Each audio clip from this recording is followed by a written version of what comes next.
আজকে ছিল আমার বান্ধবীর বিয়ে। তো আমার বান্ধবীর বিয়েতে কি মেনু হলো চলো দেখে নাও।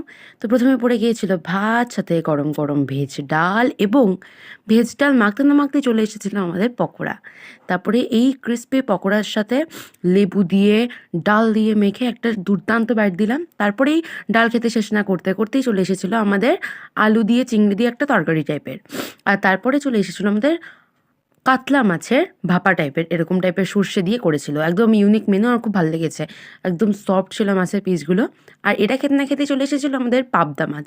পাবদা মাছের কালিয়া টাইপের কিছু একটা করেছিল, ঠিকঠাক ছিল খেতে। আর পাবদা মাছ খেতে না খেতেই চলে এসেছিলো আমাদের সস টপার, আমাদের ফ্রাইড রাইস এবং সাথে মাটন কষা।